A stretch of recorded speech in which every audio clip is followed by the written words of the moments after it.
Assalamualaikum warahmatullahi wabarakatuh. Hai teman-teman semuanya, perkenalkan nama saya Siti Menawaroh dengan nomor MPM 202514500400. Assalamualaikum warahmatullahi wabarakatuh.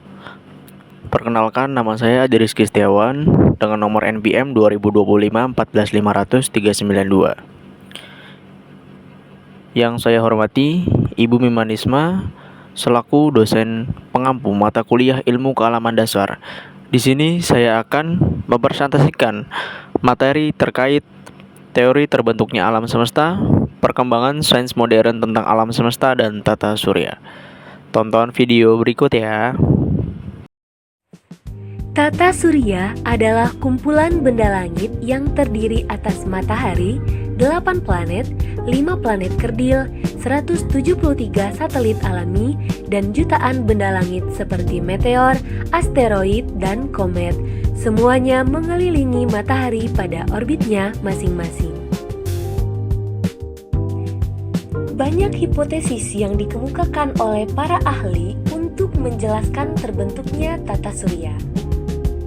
Di antaranya ada hipotesis nebula, planetesimal, pasang surut gas, bintang kembar, dan awan debu atau protoplanet. Hipotesis pertama, teori nebula atau teori Kahn-Laplace. Menurut teori ini, tata surya kita berasal dari bola gas atau nebula yang bersuhu tinggi dan berputar sangat cepat. Karena perputaran cepat, maka sebagian dari massa kabut tersebut lepas. Bagian yang terlepas mengalami perputaran terus, dan karena pengaruh pendinginan, lama-kelamaan berubah menjadi planet.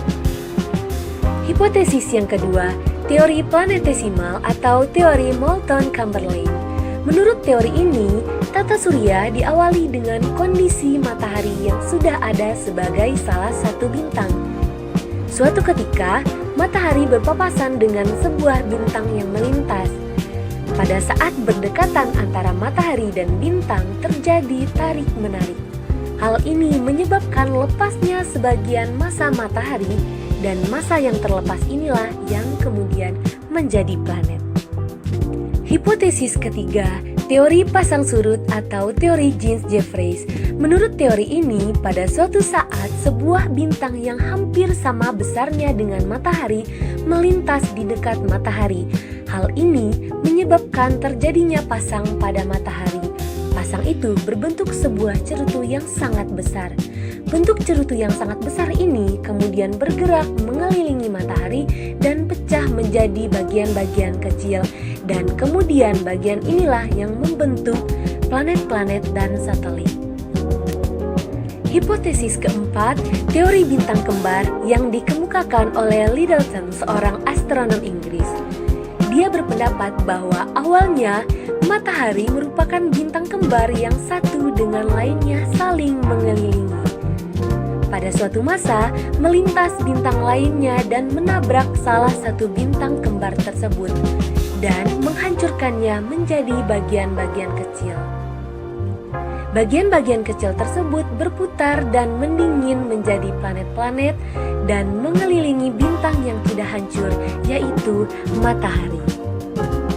Hipotesis terakhir, teori awan debu atau protoplanet. Menurut teori ini, tata surya berasal dari awan yang sangat luas yang terdiri atas debu dan gas hidrogen serta helium. Ketidakteraturan dalam awan tersebut menyebabkan terjadinya penyusutan karena gaya tarik-menarik dan gerakan berputar yang sangat cepat dan teratur. Sehingga terbentuklah piringan seperti cakram. Inti cakram yang menggembung menjadi matahari, sedangkan bagian pinggirnya berubah menjadi planet-planet. Ada banyak teori yang menjelaskan mengenai kemunculan alam semesta. Sampai saat ini, sains terus mencoba menemukan jawaban untuk menjabarkan berbagai fenomena yang ada di alam semesta dan bagaimana asal-usulnya. Proses pembentukan alam semesta menjadi salah satu misteri yang membuat manusia penasaran. Menurut ilmu fisika dan astronomi, terdapat begitu banyak proses yang panjang dalam pembentukan alam semesta untuk menjadi seperti sekarang. Well, saat ini kita akan membahas bagaimana proses terbentuknya alam semesta. Pemapatan gravitasi menjadi energi dahsyat. Teori ini menjelaskan tentang adanya keberadaan energi super besar yang termapatkan akibat gravitasi. Menurut eksploratorium, Big Bang atau ledakan dahsyat diawali dengan pemapatan energi yang begitu masif sehingga menghasilkan kekuatan fundamental alam semesta. Stephen Hawking menjelaskan bahwa keberadaan hukum gravitasi mengawali pembentukan alam semesta. Kondisi penekanan energi tersebut akhirnya mengeluarkan begitu banyak materi dalam bentuk ledakan dahsyat. Jika teori pemapatan gravitasi ini benar, maka alam semesta bisa lahir atau mati berulang kali. Pembentukan alam semesta kita sekarang bisa jadi akibat energi yang sangat besar dari alam semesta di masa lalu. Big Bang.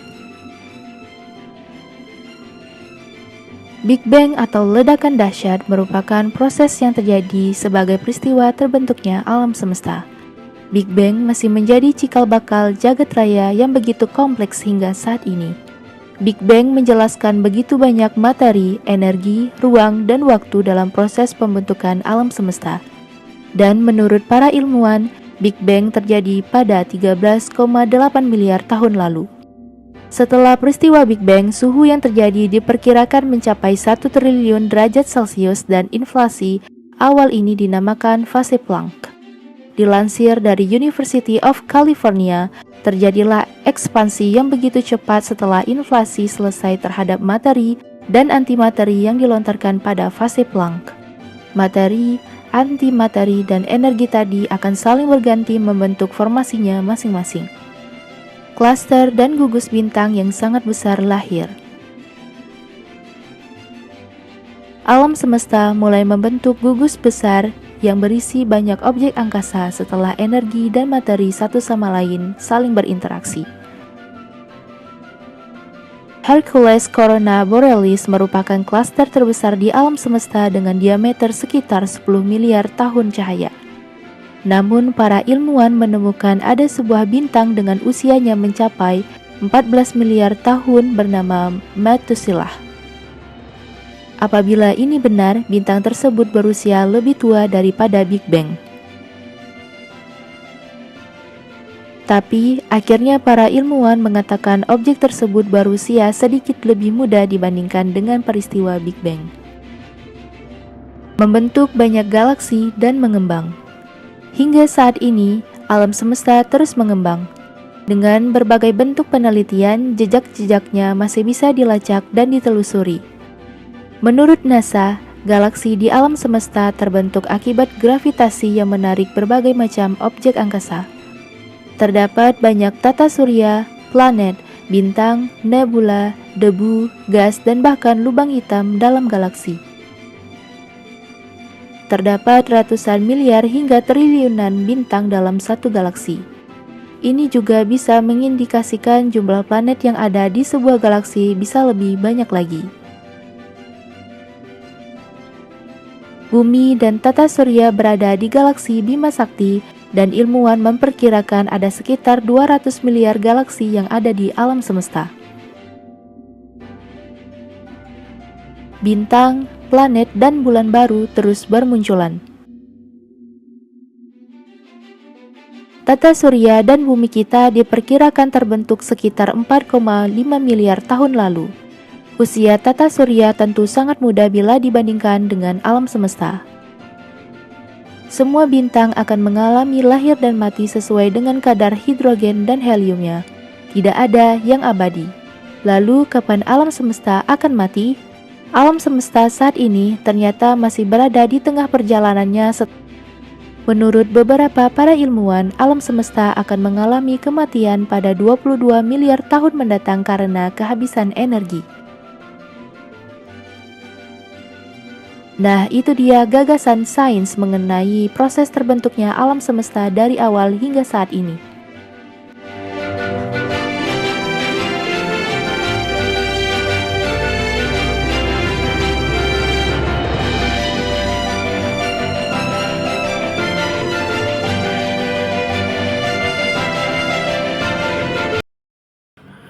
Selanjutnya, kita akan mengenal terkait tata surya. Tonton video berikut ya. Belajar mengenal tata surya. Lihat, marble sedang berada di mana ya? Apakah kamu tahu? Coba kita lihat.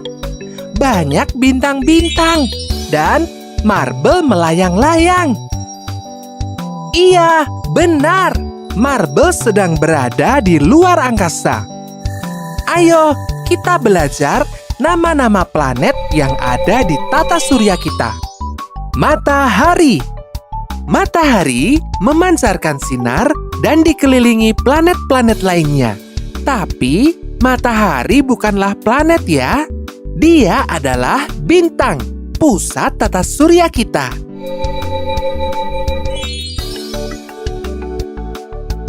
Planet Merkurius, planet yang paling dekat dengan matahari.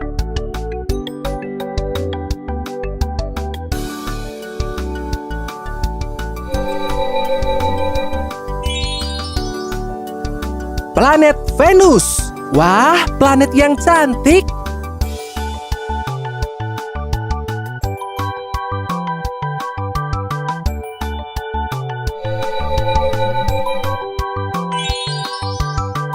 Planet Bumi.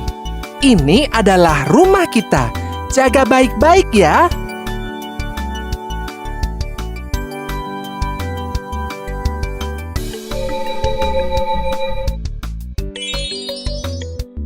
Planet Mars. Walaupun terlihat galak, dia adalah si merah yang ramah.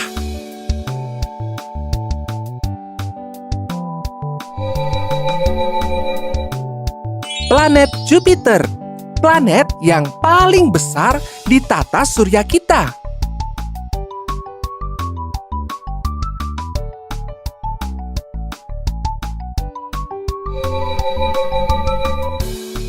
Planet Saturnus, keren!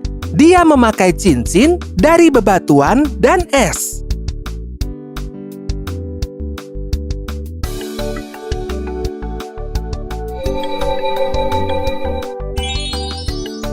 Planet Uranus, planet biru yang sangat dingin.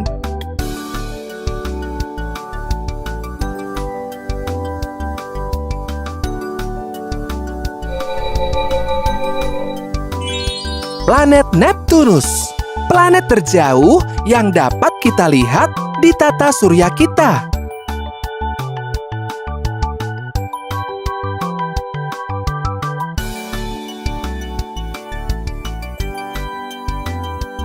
Wah, planet-planet ini sungguh menakjubkan. Ayo, coba kita lihat lagi.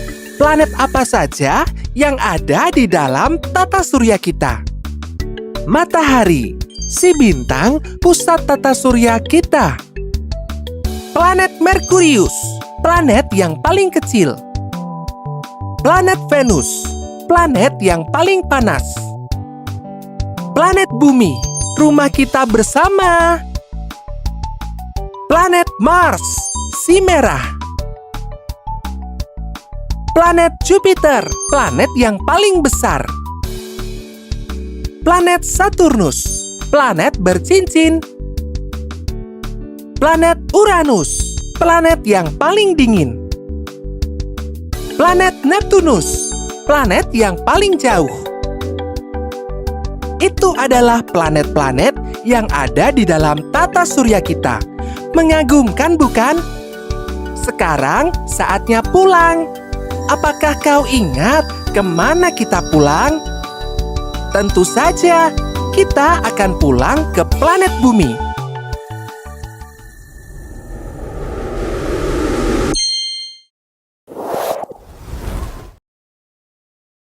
Baik teman-teman, setelah kalian menonton video yang kami tayangkan, harapan kami kalian dapat memahami terkait materi teori terbentuknya alam semesta dan apa itu tata surya. Mungkin itu saja yang dapat kami sampaikan dan kami tayangkan. Kurang lebih ya mohon maaf. Wassalamualaikum warahmatullahi wabarakatuh.